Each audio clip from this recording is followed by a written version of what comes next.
નમસ્કાર દર્શક મિત્રો, સ્કાયનેટ મીડિયામાં આપનું સ્વાગત છે। આમ આદમી પાર્ટીના ડેડિયાપાડાના ધારાસભ્ય ચૈતર વસાવાએ ગઈકાલે ભરૂચના ઝઘડિયા, જે કહેવાય છે કે છોટુ વસાવા આદિવાસી સમાજના મસીહા અને દિગ્ગજ નેતા, તેમના ગળમાં ગર્જના કરી તેમણે ભારતીય જનતા પાર્ટી ઉપર પ્રહાર કર્યા।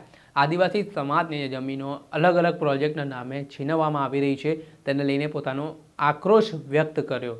આદિવાસી સમાજ પર થતા અત્યાચારોને લઈને તેમણે વાત કરી અને જે રીતે વાલિયા ઝઘડિયામાં જે સરકાર દ્વારા આગામી દિવસોમાં પ્રોજેક્ટો લાવવાની વાત ચાલી રહી છે અને જીઆઈડીસી બનાવવા માટે જે આદિવાસી સમાજની જમીનોને લઈને જે વાત થઈ રહી છે, તેને લઈને ધારાસભ્ય ચૈતર વસાવાએ સરકારને સ્પષ્ટ ચેતવણી છે તે સાંસદ મનસુખ વસાવાના ગળમાંથી આપી દીધી છે।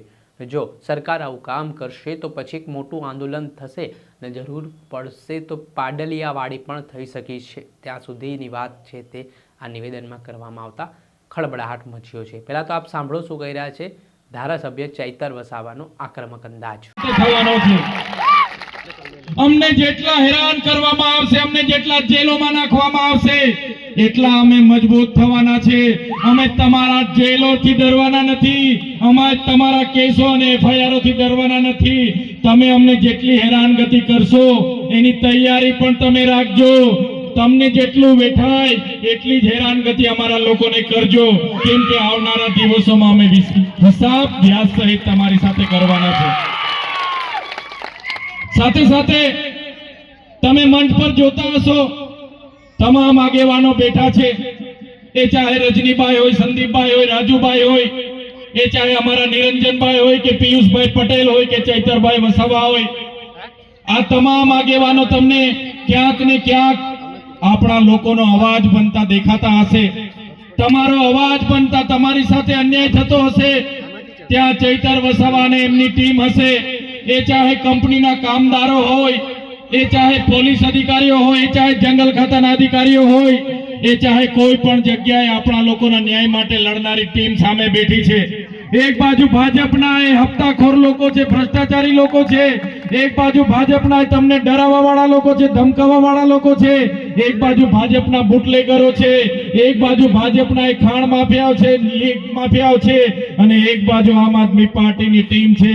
ત્યારે આ પાર્ટી, આ ચૈતર વસાવા અને તમામ ટીમ તમને બાહેધરી આપીએ છે કે આવનારા દિવસોમાં ઝઘડિયાના લોકોની ન્યાયની લડત હશે તો આમ આદમી પાર્ટીની ટીમ તમને સૌથી આગળ જોવા મળશે।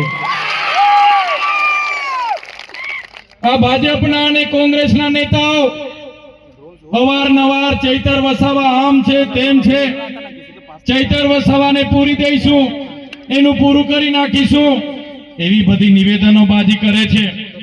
ચૈતર વસાવાનું ડેડિયાપાડામાં પૂરું કરી દઈશું, એનું આમ થઈ જશે, એમનું તેમ કરી દઈશું, પણ એ નેતાઓ પણ આ મંચ પરથી સાંભળી લે, ચૈતર વસાવાને એક પૂરશો, આજે એક ચૈતર વસાવાને જેલમાં નાખશો, એક ચૈતર વસાવાનું પૂરું કરી દેવાની વાત કરશો, આજે હજારો ચૈતર વસાવા ગુજરાતમાં પેદા થઈ ગયા છે। ચૈતર વસાવાને જેલમાં નાખવામાં આવ્યો, એમને થયું હશે, એમને મનમાં હશે કે એને ડરાવી દઈશું, અમને ડરાવવામાં આવ્યા, ધમકાવવામાં આવ્યા, અમને તોડવાની કોશિશ થઈ, પણ આ તમારો દીકરો આ તાનાશાહી ભાજપની પોલીસ સામે ડર્યો નથી, એનાથી પણ વધારે તાકાતથી તમારી વચ્ચે આવીને ઉભો છે। સાથે સાથે આ મંચ પરથી જે ભાજપના સાંસદ અને જે ભાજપના ધારાસભ્ય આ વાલિયામાં આવેલા લિગ્નાઇટ પ્રોજેક્ટ માટે એક શબ્દ બોલતા નથી, ડમલાઈમાં આવનારા લિગ્નાઇટ પ્રોજેક્ટ માટે એક શબ્દ વિધાનસભા કે લોકસભામાં બોલતા નથી, ત્યારે આ મંચ પરથી ચૈતર વસાવા અને આમ આદમી પાર્ટીની તમામ ટીમ, અમારા માન્ય કેજરીવાલજી હોય, માન્ય ભગવત માનજી હોય, ગોપાલ ઇટાલિયા હોય, ઈસુદાન ગઢવી હોય, રાજુ કરપડા હોય, મનોજભાઈ સરોટિયા હોય કે પ્રવીણભાઈ રામ હોય, અમે તમને ખાતરી આપીએ છીએ જ્યારે પણ વાલિયાના એક લિગ્નાઇટ પ્રોજેક્ટ માટેની લડતો લડવાની હશે, જ્યારે પણ ડમલાઈના લિગ્નાઇટ પ્રોજેક્ટો માટેની લડતો લડવાની હશે, આમ આદમી પાર્ટી પૂરી તરફ તમારી સાથે કટિબદ્ધ છે અને આવનારા દિવસોમાં પૂરી તાકાતથી અમે લડીશું।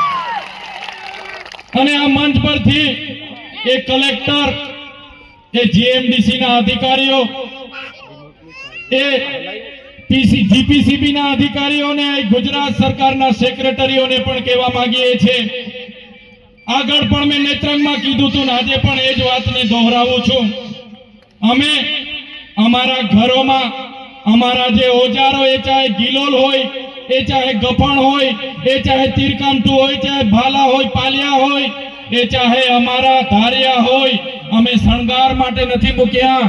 જે દિવસે તમે વાલિયાના પ્રોજેક્ટમાં અમારા લોકોની જમીનો છીનવવાની વાત કરશો, જે દિવસે તમે ડમલાઈના પ્રોજેક્ટમાં અમારા લોકોની જમીનો છીનવવાની વાત કરશો, તે દિવસે ચૈતર વસાવાની આગેવાનીમાં અહીંયા ખૂબ મોટું આંદોલન થવાનું છે. અને આ મંચ પરથી, જાહેર મંચ પરથી પણ કહેવા માંગીએ છીએ, અમારા લોકોને તમે જીઆઈડીસીઓમાં હેરાન કર્યા છે, આગળ રાજપારડી લિગ્નાઇટ પ્રોજેક્ટમાં હેરાન કર્યા છે, આગળ અનેક પ્રોજેક્ટમાં ડેમોના નામે અહીંયા હેરાન પરેશાન કર્યા છે, કોરિડોરના નામે હેરાન કર્યા છે, હાઈવેના નામે હેરાન કર્યા છે. અમારા લોકોને તમે આ વિસ્તારમાં હેરાન કરવાનું કામ કર્યું છે. ત્યારે આવનારા દિવસોમાં લિગ્નાઇટ પ્રોજેક્ટ જે પણ તમે લાવવા માંગો છો, જે પણ તમે હાઈ સ્પીડ કોરિડોર લાવવા માંગો છો, એની માટેની લડત અમે લડવા તૈયાર છે, પણ તમને એક ઇંચ જમીન આપવાના નથી. અમારે આવનારા દિવસોમાં પાડેલિયાવાડી કરવી પડશે તો પાડેલિયાવાડી પણ કરીશું, અને અમારે નેપાળવાડી કરવી પડશે તો ગાંધીનગરમાં જઈને આ વાલિયા અને ઝઘડિયાના લોકો માટે નેપાળવાડી કરવા પણ અમે તૈયાર છીએ. આ ગ્રાઉન્ડમાં આપણે બેઠા છે, એ ગ્રાઉન્ડના માલિક ચંદ્રકાંતભાઈ વસાવા સમસ્ત આદિવાસી સમાજના પ્રમુખ છે. એમને રાજકારણ સાથે કોઈ લેવા દેવા નથી. સમાજનો કોઈ ભૂખ્યો તરસ્યો માણસ આવીને અહીંયા ઉભો રહે, કોઈને પણ કોઈ મદદની જરૂર પડે તો પટાક દઈને પહોંચી જાય, દાન કરે. કોરોનાના સમયમાં આ વિસ્તારમાં નર્મદાનું પૂર આવ્યું, તે સમયમાં એમના પરિવારે, એમની દીકરીએ એમનાથી બનતી યથાશક્તિ પ્રમાણે એમણે યોગદાન આપ્યું. આપણે ગ્રાઉન્ડની માંગણી કરી ત્યારે ભાજપના લોકો એમને ડરાવવાના પ્રયાસ કર્યા, એમને ધમકાવવાના પ્રયાસ કર્યા. ત્યારે આ ચંદ્રકાંતભાઈ આજે અહીંયા નથી કે આપણને સાંભળતા પણ હશે.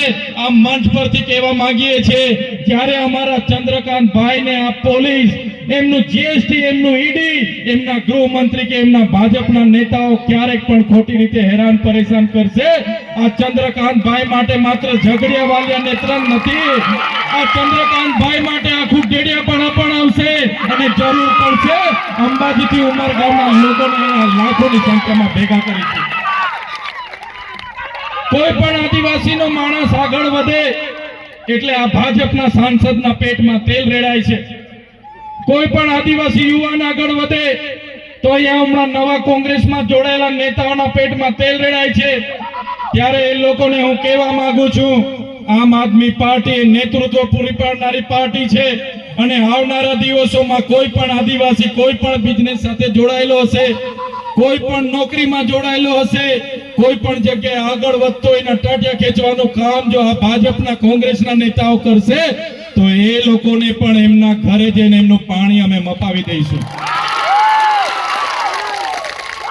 સાથીઓ, તમને બધાને ખબર છે, અનેક લાખો બલિદાનો પછી, હજારો ક્રાંતિકારીઓની શહાદતો પછી આ દેશને આઝાદી મળી, દેશનું બંધારણ બન્યું, અને દેશના બંધારણમાં આદિવાસીઓ માટે અનુસૂચિ 5 લાગુ કરવામાં આવી.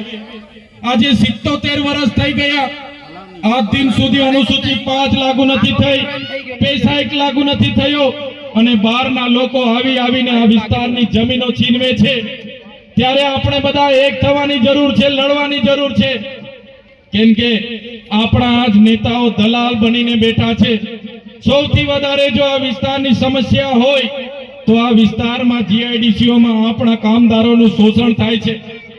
જે પ્રકારે સરકારે એમના ધારા ધોરણ મુજબ નિયમો બનાવ્યા, એમને ઇન્ડસ્ટ્રીયલ ડિસ્પ્યુટ એક્ટ મુજબ નિયમો બનાવ્યા, મિનિમમ વેજીસ, આજે પીએફ ફંડ હોય, આજે મેડિક્લેમ હોય, આજે ગ્રેજ્યુટી હોય, ઇન્ક્રીમેન્ટ હોય, બોનસ હોય, ત્યારે આપણા કામદારોને પૂરેપૂરું આપવામાં નથી આવતું, એમના માટે શોષણ થાય છે. ત્યારે આ મંચ પરથી અમે ખાતરી આપીએ છીએ, અમારા સંદીપભાઈ વસાવા હોય, રજનીભાઈ વસાવા હોય, અમારી આમ આદમી પાર્ટીની પૂરી ટીમ હોય, આવનારા દિવસોમાં ઝઘડિયા જીઆઈડીસી હશે કે વાલિયા જીઆઈડીસી હશે, જે પણ કંપની આપણા લોકલ આદિવાસી કામદારો સાથે અન્યાય કરશે તો ચૈતર વસાવાની આગેવાનીમાં આપણે સાંભળ્યા તો ધારાસભ્ય ચૈતર વસાવા જેમણે આ ગર્જના કરી છે, હુંકાર ભર્યો છે સરકાર સામે. આદિવાસી સમાજના લોકો મોટી સંખ્યામાં જોડાયા હતા અને ચૈતર વસાવાનો સાથ સહકાર આપવા માટે તેમણે વાત પણ કરી છે. ત્યારે હવે શું નવા જૂની આગામી દિવસોમાં આ વિસ્તારોમાં થાય છે તે જોવું રહ્યું. દર્શક મિત્રો, આવા જ વિડીયો જોવા માટે સ્કાયનેટ મીડિયા જોતા રહો.